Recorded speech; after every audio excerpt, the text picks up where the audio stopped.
Bonjour à tous, bienvenue à cette dévotion.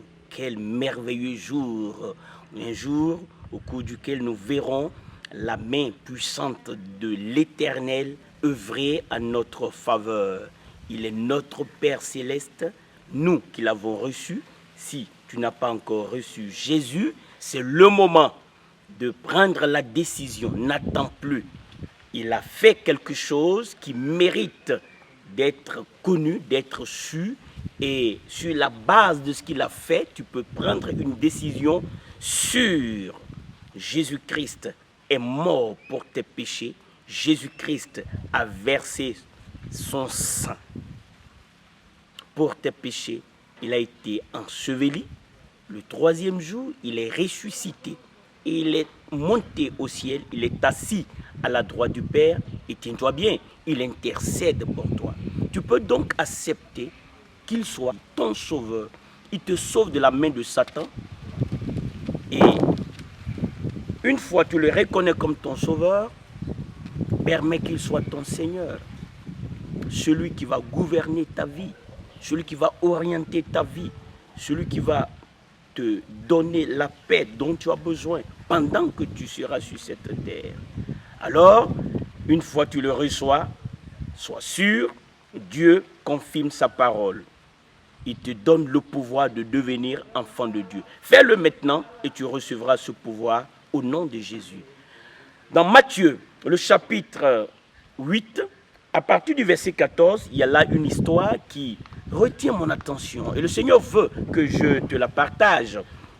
Jésus se rendit ensuite à la maison de Pierre, dont il vit la belle-mère couchée et ayant la fièvre.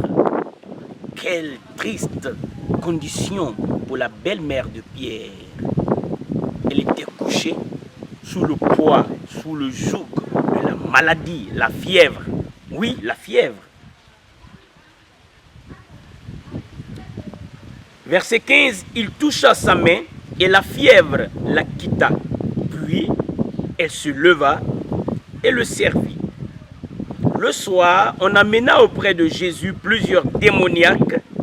Il chassa les esprits par sa parole et il guérit tous les malades, afin que s'accomplisse ce qui avait été annoncé par Ésaïe, le prophète.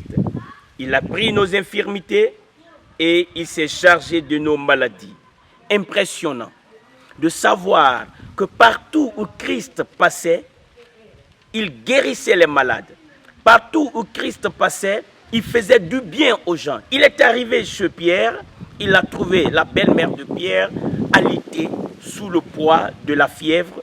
Il la toucha et la fièvre était obligée de quitter son corps. C'est merveilleux de savoir ces choses, de croire ces choses, que de la même manière qu'il a touché cette femme, il veut te toucher. Toi qui es couché sous le poids d'une maladie, peu importe le nom de la maladie, Jésus-Christ n'a pas changé. Il est le même hier, aujourd'hui, éternellement.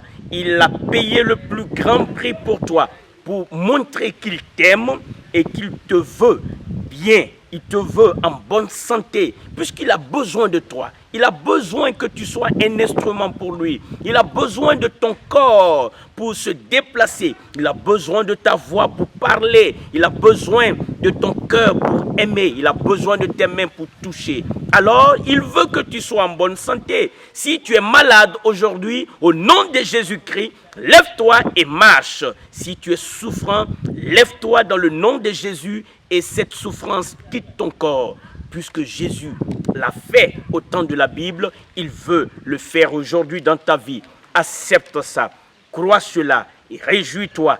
Dis-lui merci, car c'est son œuvre à ton égard. Il a payé le prix, il a été blessé pour que toi, tu sois guéri. Lorsque nous parcourons notre lecture, nous comprenons que quand le soir était venu, les hommes, les gens ont eu écho de ce que Jésus a fait dans la vie de la belle-mère de Pierre. Alors, ils sont venus avec beaucoup de démoniaques, des personnes possédées par des démons. Les démons veulent vivre dans la vie des hommes, dans le corps des êtres humains. Ce sont des êtres sans corps. Ils sont méchants. Ils sont des serviteurs du diable. Ils ne pensent pas de bien. Ils ne veulent pas le bien des êtres humains. Quand ils sont en dehors des corps, ils n'ont pas de paix. Mais quand ils sont dans les corps, ils oppriment le corps, ils tourmentent le corps et eux, ils sont en paix. Et le corps est tourmenté. Ce n'est pas juste.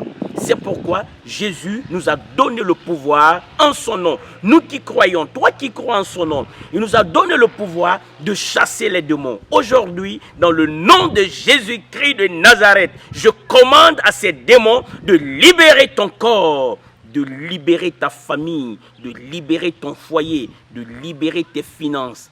C'est au nom de Jésus que l'ordre est donné. Et ils sont obligés de partir dans les lieux arides. Alléluia. Merveilleux notre Seigneur Jésus. Il guérit les malades. Aujourd'hui encore, il le fait. Merveilleux. Tous ceux qui étaient venus, la parole déclare, il guérit tous les malades. Jésus guérit tous les malades. Es-tu malade? Jésus-Christ te guérit. Matthieu a écrit, il a fait cela afin que s'accomplisse ce qui avait été annoncé par Ésaïe le prophète. Et tu peux le répéter, tu peux croire cela, tu peux le confesser, tu peux le dire et le redire si tu es souffrant aujourd'hui. Ça c'est pour toi. Il a pris nos infirmités et il s'est chargé de nos maladies. Alléluia. Merci Père. Christ Jésus a pris nos infirmités, il s'est chargé de nos maladies. Nous pouvons nous attendre à la guérison. C'est pourquoi nous te louons. Esprit d'infirmité, au nom de Jésus-Christ, quitte le corps, va dans les lieux arides et ne reviens plus. Gloire à toi Père pour la guérison. Alléluia. Toi qui étais malade, au nom de Jésus, reçois la guérison, lève-toi et marche. Amen.